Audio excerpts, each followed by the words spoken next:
तो क्या पूछ रहे थे दीदी आप? कुछ पूछ रहे थे? सॉरी, चैप्टर का नाम इंट्रोडक्शन है। नाउ डेप्रिसिएशन आप लोगों ने क्लास 11 में पढ़ा होगा। What is depreciation? जब कोई फिक्स एसेट होता है उसकी वैल्यू कम हो जाती है तो उसे डेप्रिसिएशन बोलते हैं। ये पढ़ा है हमने, due to normal wear and tear, that's the word. तो डेप्रिसिएशन का मतलब है डिक्रीज। किसकी वैल्यू डिक्रीज होनी चाहिए? फिक्स एसेट की वैल्यू डिक्रीज होनी चाहिए। कैसे डिक्रीज होनी चाहिए? नॉर्मल वियर एंड टियर से होनी चाहिए। अब मैडम से पूछते हैं, madam normal wear and tier क्या होता है? यूज करना। तो नॉर्मल वियर एंड टियर क्या होता है? ओके, मेरे को क्यूरियोसिटी है, थोड़ा सा सॉल्व कर दो। क्वेश्चन के बाहर से क्यूरियोसिटी है, ठीक है? मैं थोड़ा सा चला जाता हूँ इधर। जब मैं कुछ महीनों पहले तक सैमसंग जैसा फ़ोन यूज़ करता था ना, तो मुझे कभी फ़र्क नहीं पड़ा कितनी बार दिन में चार्ज हो रहा है, क्यों चार्ज हो रहा है, कहाँ गिर रहा है, कहाँ पड़ा हुआ है। I doesn't care about it. अब जब मैं फ़ोन चार्जिंग में लगाता हूँ तो मेरे घर वाले बोलते हैं कम चार्ज करा करो अपना फ़ोन, या एक बार में चार्ज करा करो। वाई? क्यों सैमसंग की बैटरी नहीं खराब होती थी? अच्छा, वो नहीं होती है, आईफोन की हो जाती है। ऐसा क्यों? सॉरी, महंगा फोन है। अच्छा, तो पुराना वाला सस्ता था? कैसी बातें कर रहा है यार, पुराना वाला भी महंगा था। तो उसमें शो नहीं होती, इसमें शो हो जाती है, तो इसमें डरने की ज़्यादा ज़रूरत है। अच्छा, तो नॉर्मली एक दिन में एक फ़ोन कितनी बार चार्ज करना चाहिए? 2 बार। आइडियली 1 से 2 बार। अगर मैं 5 बार फ़ोन चार्जिंग में लगा रहा हूँ तो 15-15 मिनट लगाता हूँ चार्जिंग में, फिर निकाल लेता हूँ। तो इसे कहते हैं एबनॉर्मल यूज। नॉर्मल इंसान अपना फोन एक बार में चार्ज कर लेता है, मेरे जैसा इंसान दिन में 8-10 बार में अपना फोन चार्ज करने की कोशिश करता है। हो सकता है ऐसा? चलो एक और एग्जांपल लेते हैं। एक गाड़ी में नॉर्मली कितने लोग आ जाते हैं? 4 से 5। 5 सीटर कार है हमारे इंडिया में, 6:15, 6:30, 6:45 तक चले जाते हैं। अगर छोटे बच्चे हैं तो उन्हें डिग्गी में बिठा के भी ले जाएंगे। कोई बोनेट में जगह नहीं है ना, बोनेट पे बैठ जाओ तो कोई दिक्कत नहीं है। तो दैट मीन्स हम क्या कर रहे हैं? एबनॉर्मली इस्तेमाल कर रहे हैं, जितनी उसकी जरूरत है उससे ज्यादा कैपेसिटी पे यूज कर रहे हैं। अच्छा, आमतौर पे फोन 2 से 3 घंटे रोज चलाना चाहिए। कुछ बच्चे 8 से 10 घंटे भी रोज चला लेते हैं। एबनॉर्मल यूज कहा जाता है इसे। और मुझे बताओ कोई एबनॉर्मल यूज आपने देखा हो लाइफ में? सर आपका कोई एबनॉर्मल यूज कभी? स्टैंडर्ड टाइम है, आंखों पे लोड पड़ता है ऐसा, और इसके अलावा कोई यूजेज नहीं है, ठीक है? कुछ तो। अच्छा, नॉर्मली होमवर्क कितने क्वेश्चंस का होना चाहिए अकाउंट्स में? 10, 15? 1 या 2? चलो 2 तक मान लेते हैं, नॉर्मल है। अब 2 से ज्यादा दे रहे हैं तो मतलब एबनॉर्मल हो गया। तो एबनॉर्मल मतलब जो सामान्य नहीं है, जो नॉर्मल नहीं है। अब एग्जाम्पल के तौर पे मान लेते हैं कि मेरे पास एक स्कूटी है जिस पे 2 लोग बैठ सकते हैं, और मैं 4 लोगों को बिठाकर रोज घूम रहा हूं। तो ऐसी सिचुएशन में मेरी स्कूटी जल्दी खराब होगी या देर से खराब होगी? जल्दी खराब होगी। तो उसे डेप्रिसिएशन नहीं बोलेंगे, उसे ओवर एक्सप्लॉयटेशन बोलेंगे, कि जितनी उसकी कैपेसिटी आप उससे ज्यादा यूज कर रहे हो। बट अगर मैं 2 लोगों के साथ घूम रहा हूं तो उसे कहा जाता है नॉर्मल वियर एंड टियर, कि नॉर्मल इंसानों की तरह अगर मैं उसका इस्तेमाल करूंगा तो वो जितना नॉर्मली डेप्रिशिएट होती है उतना ही डेप्रिशिएट होगी। ठीक है, समझ आता है? तो अगर मेरे पास कोई फिक्स एसेट है जिसकी वैल्यू अपने आप धीरे धीरे थोड़ी थोड़ी कम हो रही है क्योंकि मैं उसे यूज कर रहा हूं, तो उसे कहा जाता है डेप्रिसिएशन। अब मुझे बताओ, डेप्रिसिएशन एक्सपेक्टेड है या अनएक्सपेक्टेड है? सबको पता है, आप कोई प्रोडक्ट लेके आओगे, यूज करोगे तो उसकी वैल्यू कम हो जाएगी, नहीं यूज करोगे तो शायद उसकी वैल्यू कम नहीं होगी। अब जैसे आप लोगों का ब्रेन है, आप लोग कभी ज्यादा यूज नहीं करते हो तो उसकी वैल्यू बढ़ी रहती है, ज्यादा यूज कर लोगे तो शायद कम हो सकती है। Is that so? चलो नहीं, तो डेप्रिसिएशन की डेफिनेशन लिखेंगे, decrease in the value of fixed asset, decrease in the value of fixed asset due to normal wear and tear, decrease in the value of fixed asset due to normal wear and tear। तब भी वो पुरानी होती है, तब भी उस depreciation को हम लोग ऑब्सोलेंस बोलते हैं बेटा। कई बार ऐसे लोग होते हैं जो चीजों को इसलिए यूज नहीं करते कि पुरानी हो जाएंगी, बट फिर भी टेक्नोलॉजी पुरानी हो रही है, मॉडल पुराना हो रहा है, ट्रेडिशंस पुराने हो रहे हैं, उसे ऑब्सोलेंस कहा जाता है। इसका आपको realistic example Indian house hold में मिलेगा। इंडियन हाउस होल्ड में ना लोगों को क्रॉकरी खरीदने का बहुत शौक होता है, सबको होता है, और वो क्रॉकरीज का एक सिंपल स्टेटमेंट होता है, जब कोई आएगा तब ये निकालेंगे, ना कोई आ रहा है और ना निकल रही है, और जो आ रहा है उसके लिए तो बिल्कुल ही निकल रही है।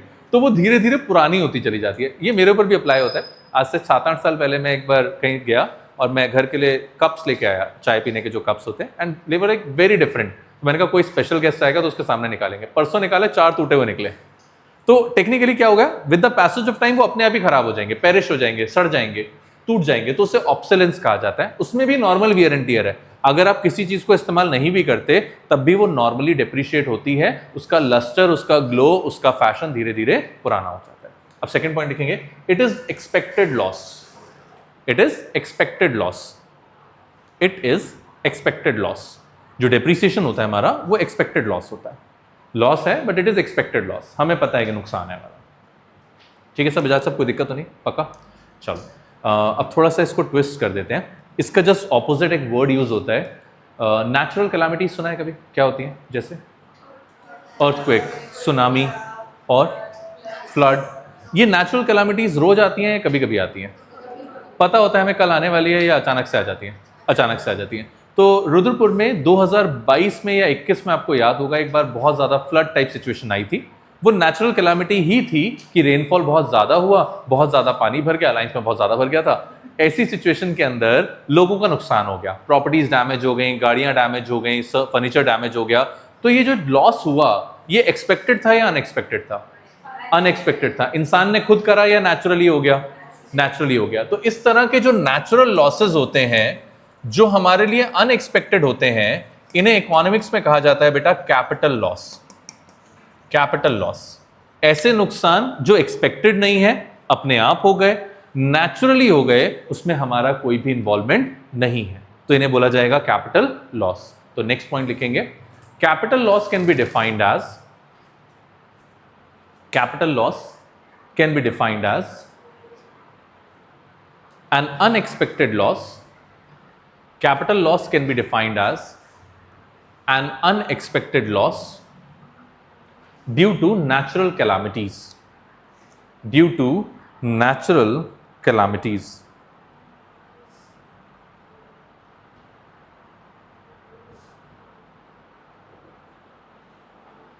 Due to natural calamities. ठीक है, इतनी बात समझ में आती है? कोई डाउट है यहाँ तक? तो फर्स्ट चैप्टर इतना ही था जो हमने कल से लेकर अब तक पढ़ा। इंट्रोडक्शन में यही टॉपिक्स हैं। कल हमने पढ़ा गुड्स क्या होते हैं, फिर हमने पढ़ा producer goods, intermediate goods, final goods, और आज हम लोगों ने पढ़ा durable, non durable, semi durable and depreciation. ये फर्स्ट टॉपिक ओवर। इसमें कोई डाउट किसी को? पक्का, कोई दिक्कत तो नहीं है? अब आ जाता है मेन टॉपिक, हेडिंग आएगा इन्वेस्टमेंट्स। यहाँ से एक्चुअली मैं चैप्टर स्टार्ट करोगे इन्वेस्टमेंट्स। हाँ चैप्टर सेम है बट मेन हेडिंग यहीं से स्टार्ट होती है, इन्वेस्टमेंट्स। और इसमें बजाज साहब के मार्गदर्शन की जरूरत है। बजाज साहब, इन्वेस्टमेंट्स किसे कहते हैं? जो इन्वेस्ट करते हैं। ओके, क्यों इन्वेस्ट करते हैं? क्योंकि प्रॉफिट चाहिए होता है। तो इमेजिन करते हैं आपने ये रजिस्टर आज मार्केट से खरीदा, क्या ये इन्वेस्टमेंट है? नहीं है। क्यों नहीं है? क्योंकि प्रॉफिट नहीं हो रहा। या आपने पेन खरीदा, क्या ये इन्वेस्टमेंट है? नहीं है। क्यों? क्योंकि इससे प्रॉफिट नहीं हो रहा। तो डे टू डे लाइफ में इन्वेस्टमेंट मतलब जिससे प्रॉफिट होता हो। अब इमेजिन करते हैं मैडम ने एक डिजिटल मार्केटिंग का कोर्स यूट्यूब से सीख लिया, क्या ये इन्वेस्टमेंट है? हो सकता है, अगर इससे फ्यूचर में प्रॉफिट कमाने की कैपेसिटी है। या सपोज करते हैं मैडम ने सीए कोर्स कर लिया, अब सीए कोर्स करने में उन्होंने 5 लाख रुपए खर्च कर दिए, वो इन्वेस्टमेंट हो सकता है अगर ये कोर्स करने के बाद पैसे कमाने की इंटरेस्टेड हैं। तो देयर आर फ्यू खर्चा जहां पर आपको एक्सपेक्टेशन होती है कि प्रॉफिट होगा, अगर प्रॉफिट होगा तो डे टू डे लाइफ में उसे इन्वेस्टमेंट कहते हैं। इकोनॉमिक्स में नहीं कहते बेटा, ये डे टू डे लाइफ में ही कहते हैं कि प्रॉपर्टी खरीद लो इन्वेस्टमेंट है, ये पर्टिकुलर चीज खरीद लो वो इन्वेस्टमेंट है। क्या आईफोन इन्वेस्टमेंट हो सकता है? हो सकता है। डे टू डे लाइफ में नहीं हो सकता, इकोनॉमिक्स में हो सकता है। इकोनॉमिक्स में इन्वेस्टमेंट का इस बात से कोई लेना देना नहीं है कि बदले में प्रॉफिट होगा या प्रॉफिट नहीं होगा। लेट्स टेक एन एग्जांपल, अभी सामने रोड बनी है, क्या ये इन्वेस्टमेंट है? इससे प्रॉफिट है? टोल प्लाजा बना दिया गया बीच में, जो इस रोड पे गुजरेगा उसे टोल देना पड़ेगा, नहीं ना? तो सरकार को प्रॉफिट तो नहीं हो रहा ना, फिर भी रोड बना रही है। कोई नहीं दे रहा वोट्स। अगर इतनी सी रोड देख के किसी ने वोट देने होते 10 साल पहले बना दी होती। 10 साल पहले भी नहीं बनी, 100 साल बाद भी नहीं बनाएंगे, तब भी वोट्स उतने ही मिलेंगे। और 2-4 वोट्स मिल भी जाए तो कोई खास फर्क पड़ता नहीं, क्यों इतना सरकार खर्चा करेगी? पैसा तो सरकार का है ना। द पॉइंट इज कि कुछ खर्चे करने पड़ते हैं बिना ये सोचे समझे कि उससे प्रॉफिट होगा या नहीं होगा, और कुछ खर्चे जानबूझकर करे जाते हैं कि उससे प्रॉफिट होता है। ये रियल लाइफ में होता है, इकोनॉमिक्स में ऐसा नहीं होता। इकोनॉमिक्स में क्या होगा? फिर एग्जाम्पल लेते हैं। लगन, आपने अलायंस में एक नया घर खरीदा जो ऑलरेडी बना हुआ है, और आपने अलायंस में एक नया घर बनाया, दोनों में क्या डिफरेंस है? नया घर मतलब ये पहले अलायंस में नहीं रहती थी तो इसके लिए वो नया घर था, वो ऑलरेडी घर बना हुआ था, और इसने एक नया घर बनाया। इन दोनों में क्या डिफरेंस है? घर तो घर है, जो बनाया उसमें ज्यादा पैसे खर्च होंगे। कैसी बातें कर रही है बेटा, टाइम की वैल्यू नहीं है, 5 मिनट बना देंगे, कोई दिक्कत नहीं। सपोज ही तो करना है, सपोज करने 5 मिनट लगते हैं। हाँ जी दीदी, कोई डिफरेंस है दोनों में? घर तो घर है। तो जो पहले वाला घर बना था वो मशीनों ने बना दिया था, तो सेम बनाया, रेप्लिकेट कर दिया इसने घर बिल्कुल। इसने कहा बिल्कुल सेम टू सेम घर बनाओ जैसे पहले बने हैं। देखो डिफरेंस क्या है। तो पहले नहीं हुई थी क्या? क्यों हो जाएगी ज्यादा? सर आप बताओ यार, जो पहले घर बनाया हुआ था और जो नया घर इन्होंने बनाया, दोनों में क्या फर्क है? अगर दोनों सेम है, सेम साइज के हैं, सेम कलर के हैं, सेम फीचर्स में, कोई फर्क नहीं है ना। डे टू डे लाइफ में हमारे लिए और आपके लिए शायद कोई फर्क ना हो, इकोनॉमिक्स में फर्क है। क्या फर्क है, ध्यान से देखते हैं। इकोनॉमिक्स में इन्वेस्टमेंट का मतलब होता है क्रिएशन ऑफ न्यू एसेट्स। अगर आपने नए एसेट्स को क्रिएट करा है तो उसे इन्वेस्टमेंट कहेंगे। अगर आपने सिर्फ एसेट को खरीदा है तो वो इन्वेस्टमेंट नहीं है। एग्जाम्पल, मैंने ये पेन मैडम को बेच दिया, ये इन्वेस्टमेंट नहीं है सर। क्यों? क्योंकि ये पेन ऑलरेडी बन चुका था, मैं यूज कर चुका था, ये सेकेंड हैंड प्रोडक्ट है। लेकिन अगर मैडम ने कहा सर मुझे ऐसा पेन चाहिए, मैंने कल फैक्ट्री ओपन करी, एक नया पेन बनाया और मैडम को वो नया पेन दिया, तो दैट्स एन इन्वेस्टमेंट। इकोनॉमिक्स कहता है कि जब जब आप इकोनॉमी में नए एसेट्स को क्रिएट करोगे, सिर्फ उसी को इन्वेस्टमेंट माना जाएगा, पुराने एसेट्स को इन्वेस्टमेंट नहीं माना जा सकता। आपने घर के एक बिल्डिंग के फ्लोर पे एक और फ्लोर बना दिया, दैट्स एन इन्वेस्टमेंट। आपने पुराने घर में व्हाइट वॉश करा दिया, कोई इन्वेस्टमेंट नहीं है। आपने एक नई गाड़ी खरीदी, दैट्स एन इन्वेस्टमेंट। आपने पुरानी गाड़ी खरीदी, कोई इन्वेस्टमेंट नहीं है। आपने एक नया पेन खरीदा, दैट्स एन इन्वेस्टमेंट। आपने किसी का पेन छीन लिया, वो इन्वेस्टमेंट नहीं माना जाएगा। तो इकोनॉमिक्स में इन्वेस्टमेंट का मतलब होता है कुछ नया बनाना, नई चीजों को क्रिएट करना, creation of new things. Create मतलब बनाना। लैंड था, उसने नया घर बनाया, कंस्ट्रक्शन करा, इन्वेस्टमेंट है। पुराना घर खरीद लिया, वो ऑलरेडी कंस्ट्रक्ट हो चुका है, तो आज वो इसके लिए इन्वेस्टमेंट नहीं है। वो जिस ईयर में बना होगा उस ईयर में इन्वेस्टमेंट बनाया गया होगा। ठीक है। पेन अगर हमने आज खरीदा है मतलब वो इसी ईयर में बना होगा, इसी ईयर में बना है तो वो इस साल का इन्वेस्टमेंट है। अगर हम 500 साल पुराना कोई पेन खरीदेंगे तो वो इन्वेस्टमेंट नहीं माना जाएगा, क्योंकि वो ऑलरेडी पास में बन चुका है। तो इन्वेस्टमेंट हम ईयर के बेसिस पे देखते हैं कि जो चीजें हमने 2026 में नई बनाई होंगी वो हमारे लिए इन्वेस्टमेंट है, जो नहीं बनी होंगी वो इन्वेस्टमेंट नहीं है। चलो एक और एग्जाम्पल लेते हैं। हाँ, नया फोन अगर हमने खरीदा इस साल तो इकोनॉमी में कंट्रीब्यूशन आया ना उससे। नया फोन बना मतलब असेंबलिंग हुई, असेंबलिंग हुई तो इस साल वर्कर्स को पैसे मिले, रॉ मटेरियल यूज हुआ, इकोनॉमी में नया कंट्रीब्यूशन हुआ। मैंने आपका आईफोन खरीद लिया, कोई कंट्रीब्यूशन नहीं हुआ, क्योंकि ये ऑलरेडी पिछले साल कंट्रीब्यूट हो चुका है। तो इस साल अगर कोई नया एसेट क्रिएट होगा तो दैट्स एन इन्वेस्टमेंट। पिछले साल हो चुका है तो इन्वेस्टमेंट नहीं माना जाता। लैंड यार कभी इन्वेस्टमेंट है ही नहीं टेक्निकली, क्योंकि लैंड तो नेचर में लिमिटेड है, अब उसमें नया पुराना तो कर नहीं सकते। आपने जो जमीन खरीदी वो ऑलरेडी नेचर में थी ना, तो नेचर में थी तो वो इन्वेस्टमेंट नहीं माना जाता, इकोनॉमिक्स में नहीं माना जाता। डे टू डे लाइफ में आप जो मर्जी कर लो। ठीक, तो लिखेंगे investments can be defined as creation of new assets in an economy. Investments can be defined as creation of new assets in an economy. Creation of new assets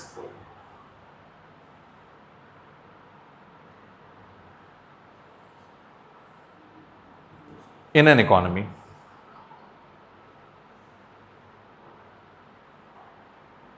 creation of new assets in an economy.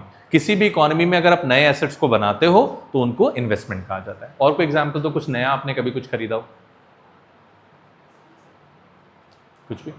दीदी register नया है पुराना है? पुराना है, तो फिर investment नहीं है भाई। और बताओ दीदी, ये मास्क नया है पुराना है? मतलब इस साल खरीदा है, 2025 में लिया था, पिछले साल का है, तो ये इन्वेस्टमेंट नहीं है भाई। और बताओ सर। बुक्स अगर आप नई परचेज करोगे तो इन्वेस्टमेंट है, दैट्स करेक्ट। अगर आप कोई एंटीक बुक खरीदोगे तो इन्वेस्टमेंट नहीं है, क्योंकि वो ऑलरेडी क्रिएट हो चुका होगा। और बताओ। क्लोथ्स हो सकते हैं, दैट्स करेक्ट। और बताओ। अच्छा, क्लोथ्स पे क्या मैन्युफैक्चरिंग ईयर देख के खरीदते हो आप क्या? नहीं ना, होती ही नहीं होगी नॉर्मली। एक्सपायरी डेट लिखी हो क्लोथ्स पे? नहीं होती है। चलो, तो वो हमेशा इन्वेस्टमेंट माने जाएंगे। और बताओ। कैसे पता होता है? अच्छा चलो ठीक है, हम तो रुद्रपुर रहते हैं, आपको पता है गाँव है। चलो हाँ जी सर। रिसाइकिल होगी तो वो भी इन्वेस्टमेंट माना जाएगा। रीजन, आप रिसाइकलिंग में कुछ इनपुट्स करते हो, लाइक आप केमिकल्स ऐड करते हो, कलर्स ऐड करते हो, लेबर ऐड होती है, तो जितना अमाउंट का आप एडिशन करोगे वो इन्वेस्टमेंट माना जाएगा। तो बहुत अच्छा पॉइंट है। अब जैसे ये क्लासरूम तो पहले से बना हुआ था, मैंने इसमें थोड़ा सा रेनोवेशन करा और रेनोवेशन की वजह से कुछ चीजें नई ऐड करी हैं, तो जो चीजें मैंने नया ऐड करा होगा उसे इन्वेस्टमेंट माना जाएगा, जो पहले से था उसको इन्वेस्टमेंट नहीं माना जाएगा। तो ये टाइल्स पहले से थी तो ये इन्वेस्टमेंट नहीं है, बट ये पेंट नया है, ये पाइप्स नए हैं, लाइट्स नई हो सकती हैं, तो इन्हें इन्वेस्टमेंट माना जाएगा। ठीक है, समझ में आता है पक्का? ले ले बेटा, पूछने की क्या बात है इसमें, बिल्कुल इन्वेस्टमेंट है। फोन का नया कवर खरीदना मतलब नए एसेट को बनाना, बट नया कवर होना चाहिए। आपके पास 50 साल पुराना फोन है, उसका आप मार्केट में कवर ढूंढने जा रहे हो, तो वो कवर 50 साल पहले ऑलरेडी मार्केट में आ चुका है। लाइक नए फोन का कवर आप ढूंढने जाते हो तो उसी साल मैन्युफैक्चर होते हैं, बट अगर आप कोई पुराने फोन का कवर ढूंढने जा रहे हो तो शायद वो 2-3 साल से शॉपकीपर के पास पड़ा हो सकता है, तो वो इन्वेस्टमेंट नहीं माना जाता। ठीक है, तो अब इसमें इंपॉर्टेंट पॉइंट लिखेंगे, इन्वेस्टमेंट में गिव्स द प्रॉफिट्स और मे नॉट। ये इंपॉर्टेंट पॉइंट है सर। इन्वेस्टमेंट्स में गिव द प्रॉफिट्स और मे नॉट। इन्वेस्टमेंट्स प्रॉफिट्स दे भी सकते हैं और नहीं भी। इन्वेस्टमेंट्स में गिव द प्रॉफिट्स और मे नॉट। ठीक है, चलो अब एक और टर्म पे बात करते हैं। ये अकाउंट्स वाले बच्चों को बहुत इजीली पता होता है, ग्रॉस। ग्रॉस तो पता होगा, आर्यन वालों को तो बहुत अच्छे से पता होगा, उनको तो याद ही हो जाता होगा। दीदी ग्रॉस, दीदी ग्रॉस, अरे वाह, ग्रॉस प्रॉफिट पढ़ा होगा आप लोगों ने। चलो हाँ जी, यही होता है ग्रॉस प्रॉफिट वाला ही फंडा होता है, कुछ और होता है? ट्राई करो, गलत हो जाएगा। वैसे कौन सा आता है इसको सर? ग्रॉस बजाज सर, अरे कुछ तो होगा यार।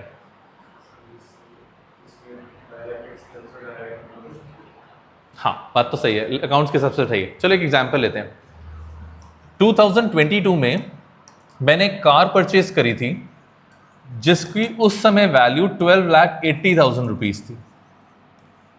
मुझे बताओगे ये मेरी ग्रॉस इन्वेस्टमेंट है या मेरी नेट इन्वेस्टमेंट है? ग्रॉस है, क्योंकि मैंने 2022 में खरीदी थी जो उस समय 12,80,000 की थी। अब इस पे मैंने कहा 6,80,000 का डेप्रीसिएशन लग गया, अब इसकी वैल्यू बची 6 लाख रुपीज। ये मेरी वैल्यू कैसी है? नेट। तो समझने वाली बात क्या है, ग्रॉस का मतलब जिसमें डेप्रीसिएशन इंक्लूडेड है और नेट का मतलब जिसमें डेप्रीसिएशन इंक्लूडेड नहीं है। तो अगर मैं वर्ड यूज करता हूं ग्रॉस इन्वेस्टमेंट्स, इसका मतलब ऐसे इन्वेस्टमेंट्स जिसमें डेप्रीसिएशन इंक्लूडेड है, और अगर मैं लिखता हूं नेट इन्वेस्टमेंट्स, इसका मतलब ऐसे इन्वेस्टमेंट जिसमें डेप्रीसिएशन इंक्लूडेड नहीं है। तो ग्रॉस मतलब डेप है, नेट मतलब डेप नहीं है। ठीक है, समझ आ रहा है? तो लिखेंगे gross investment, gross investments.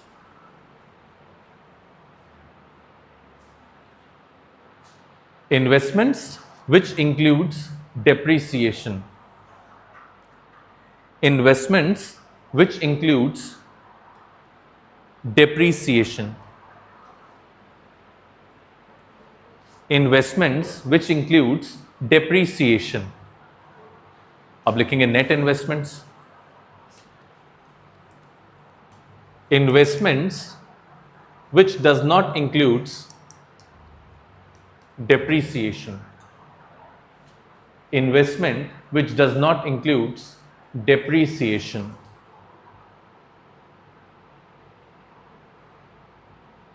Noted? कोई दिक्कत तो नहीं? चलो अब यहां पर डेप्रीसिएशन मैंने वर्ड लिखा है, इसके दो ऑल्टरनेटिव नेम्स हैं जो हमारे सिलेबस में ज्यादातर यूज होंगे, सिर्फ याद रखने हैं। पहला नेम है कैपिटल कंजम्पशन अलाउंस। ये नेम बस आपको पता होने चाहिए, they are interchangeably used. Capital consumption allowance, capital का मतलब होता है एसेट, कंजम्पशन का मतलब होता है यूज करना, अलाउंस का मतलब होता है पैसे। कितने रुपए का एसेट आपने कंज्यूम कर लिया या यूज कर लिया, उसे डेप्रीसिएशन बोला जाता है। तो डेप्रीसिएशन का ऑल्टरनेटिव नेम हो गया capital consumption allowance.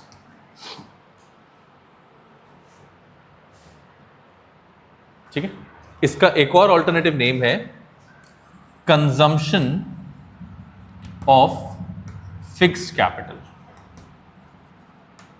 Consumption of fixed capital. Fixed capital मतलब फिक्स्ड एसेट, कंज्यूम करना मतलब यूज करना। Consumption of fixed capital.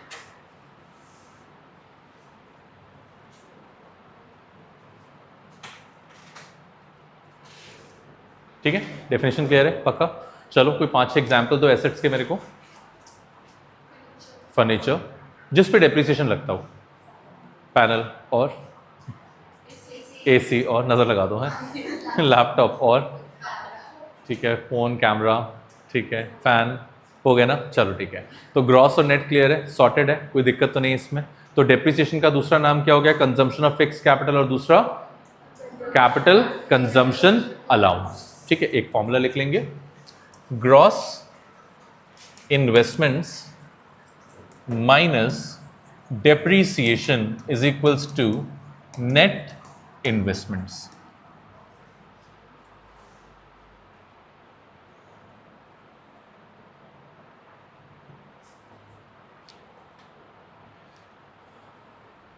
ठीक है, कोई दिक्कत पक्का। चलो अब थोड़ा सा और डिटेल में जाते हैं, इन्वेस्टमेंट थोड़ा सा डिटेल टॉपिक है। What do you really think, आप लोगों में से कौन फाइन आर्ट्स या म्यूज़िक की कोई कोचिंग जा रहा है आजकल? नहीं जा रहा, किसी ने लगवाई होगी, आपने नहीं? इंग्लिश दीदी, इंग्लिश की कोचिंग क्यों? Music, fine arts, painting, English, ये तो बहुत ज़रूरी होते हैं। कोई जाता नहीं, मैंने देखा म्यूज़िक या पेंटिंग की कोई कोचिंग लगवाता नहीं है नॉर्मली। दीदी क्यों नहीं लगवाते? या इवन फिजिकल एजुकेशन सब्जेक्ट की भी कोई कोचिंग नहीं जा रहा? तो सिलेबस अकाउंट्स का भी कम है, इको का भी कम है, इंपॉर्टेंट नहीं है। ओके, तो इंग्लिश इंपॉर्टेंट नहीं है भाई, ये इनके स्कूल के टीचर को बताओ, इंग्लिश इंपॉर्टेंट नहीं है। सॉरी, अच्छा इजीली हो जाता है। ओके चलो अब डिफरेंस समझते हैं। अगर इमेजिन करो सांची अपने घर जाके बोले कि मेरे को इंग्लिश की कोचिंग पढ़नी है, मेरे को बहुत दिक्कत होती है, तो घर वालों का नॉर्मल रिस्पॉन्स क्या आएगा?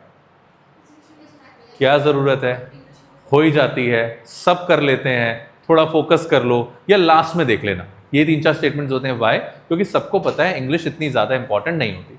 अच्छा, तुम में से कभी किसी ने सपना देखा है कि मेरे को इंग्लिश टीचर बनना है, या हिंदी टीचर बनना है, या म्यूज़िक का टीचर बनना है? क्यों? मैंने भी नहीं देखा, टेक्निकली मैंने भी कभी नहीं, पढ़ाने के बावजूद नहीं देखा, क्योंकि मुझे एक बात पता थी, यहाँ पैसे वैसे कमाने का कोई स्कोप नहीं है। क्योंकि इंग्लिश, हिंदी टीचर शायद सबसे ज़्यादा लीस्ट बॉदर्ड होते हैं about tuitions, coachings and all. उन्हें पता है कोई बच्चा स्पेसिफिकली पढ़ने नहीं आएगा, बट अकाउंट्स, मैथ्स, इन सब चीज़ों को लेकर थोड़ा बहुत हमेशा से रहता है। तो कई बार जब आप मार्केट में कुछ खर्चा करते हो तो आपके माइंड में एक थॉट होता है कि मुझे इसका बेनिफिट मिलेगा।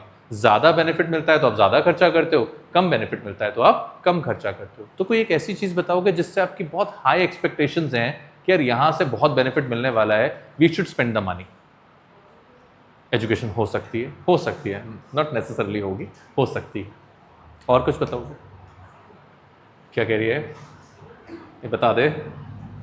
लाइक मैं गैजेट्स पे बहुत पैसे खर्च करता हूँ या कोचिंग पे बहुत पैसे खर्च करता हूँ, बिकॉज आई फील लाइक कि मेरे पास रेवेन्यू का सोर्स ऑफ ऑपरेशन है।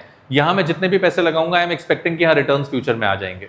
बट अगर इतने ही पैसे मैं अपने नॉर्मल बेसिस में अपने घर पे, अपने क्लोथिंग पे लगाऊंगा तो शायद रिटर्न्स नहीं मिलेंगे।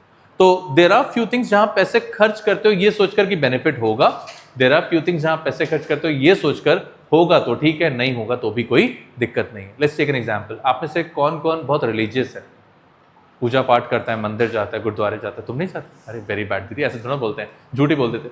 चलो, हिंदू माइथोलॉजी में या इंडियन कल्चर में लोग पिलग्रिमेज पे जाते हैं, वैष्णो देवी जाते हैं, गोल्डन टेम्पल जाते हैं। क्यों जाते हैं?